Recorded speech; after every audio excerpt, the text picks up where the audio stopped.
Christian forgive people who hurt him or her? Answer is, we forgive unconditionally. We forgive unconditionally because Christ has forgiven us unconditionally. Through the blood of Christ, all our past sins have been forgiven and forgotten. When God forgives, He forgets. As I mentioned in Jeremiah chapter 31, verse 34. In Colossians chapter 3, verse 13 is written, forgive as the Lord forgave. For a Christian to forgive someone, unless he or she knows in his or her heart that God has unconditionally forgiven that person, it will not be possible to forgive others in the same way. So the first step to forgiveness is to know you have been forgiven.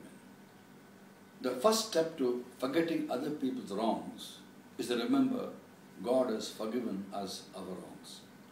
In Psalm 130, verse 3, the psalmist says, if you, O Lord, kept a record of sins, who can stand before you? With you there is forgiveness, therefore you are feared. The scriptures exhort us to love others, even our enemies. Jesus said in Matthew chapter 5, verse 44, love your enemies.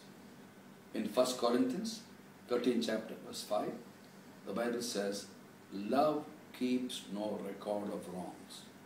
Put them both together.